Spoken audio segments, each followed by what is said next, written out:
I'm choreographing a dance in this tree over here.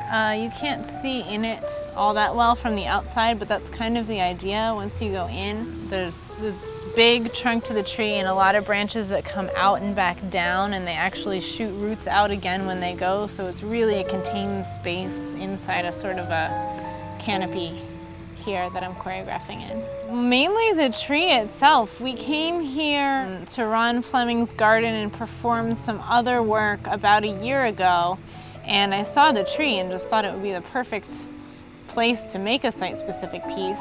Plus, the architecture of the tree itself really lends itself to aerial work, which is something else I've been involved in the last couple years, and I thought it would be a great way to incorporate the two things together. I don't have a ton of people. I have 9 dancers, a couple from the company, some students, and then a couple of outside people that I've never worked with before. I tried to really lay things out for people in advance, saying, you know, this is open for dancing, it is site-specific work, but it's also going to be demanding in a very different way. I mean, even very different from what ballet dancers who, you know, work in the studio all the time are used to. And so by doing that, I feel like I really ended up with a group of people who came in knowing what to expect and were willing to work in that way. So everyone has done this phrase, and you should be finished facing out. So if you're not a split person, please go to where you finish facing out. You're going to get out of the rope. You're just going to reach this way and turn and come down. Okay. Okay? You're the last person on the rope, correct? You've just done this phrase and you're down on the ground? Is that right? And then split. You did the split. So you're gonna do the same as Franny. After you do the split, come out, just reach back once and then crouch down to the ground and wait there until it's time. Okay, that's fine. Anyone else? It's great. I love this company. I feel like of all the dance companies that I know much about, this is the one where the dancers get the most freedom. We get to work with so many different choreographers and work in so many different styles. And then on top of that, Mickey Olson, our director, is really open to our ideas also, which is something you very rarely find in the dance world. And it's just a much more creative and free place to work. Even before seeing this place, I had told Dominique, you know, I think Open for Dancing, we should really do something aerial, but I couldn't figure out what to do, and she kept saying, well, you know, I think it's great, but you have to have a site. You can't just make up a site. Then when I saw this place, I just thought that the tree was perfect. Then I did some research as far as what sort of equipment I wanted to put into the tree. It's a static trapeze. It's about a 2-foot bar with 6-foot cables, and then we actually have slightly more height than that. I needed to talk to someone. Denise McGilvery is part of one of the sailing schools here in town, and she actually came and helped me with the rigging, tying some knots and making sure that we all stay safe, which is always a plus. But in doing that, she was able to, you know, a tree branch is very rarely completely horizontal, and it also varies in thickness depending where you go up and down it. And she was able to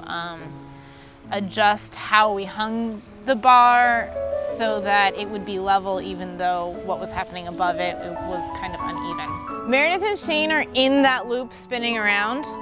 You're over here. I think you can probably get there in like 3 of them, but don't rush.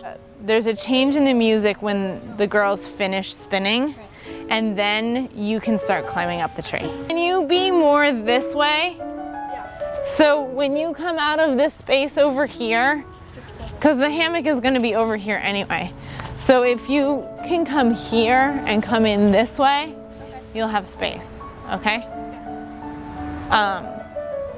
She can be with us? No. Oh. No. Oh, okay. It's okay. There are lots of things that just are unexpected.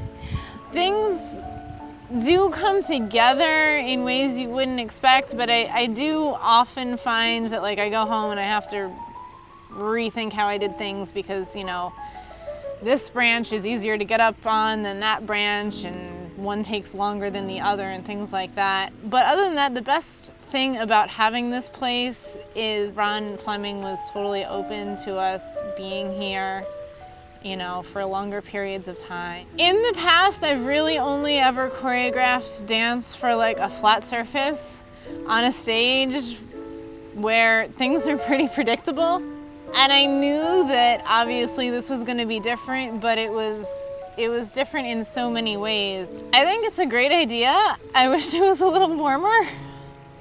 But other than that, I think it's a really cool idea. I think there are a lot of locations around town that are just beautiful and can be made more beautiful by putting beautiful people on them. I feel like there are more locations that people don't think of necessarily than, you know, some of the obvious ones. There's a lot of great places, but even just those little places, that's how I feel about this tree in this garden. I had no idea it was here. I drove by it every day and I had no idea it was here until I came in and looked. You go home and you think about it, and if you're choreographing for a stage, you can pretty much plan out everything you're gonna do, and then it's just a matter of making sure that people can do what you want and do it in the right timing, and making slight adjustments here and there. But here I feel like I really had to do a lot more of the work on site because I don't have this tree at my house. And even if I found another tree, it wouldn't be the same. So really every bit of choreography for any dancer in the tree is not just unique to that dancer, it's really unique to the tree because there's no other way to go about it. Go home and rest and take care of your hands. Thank you. Good job. Good job.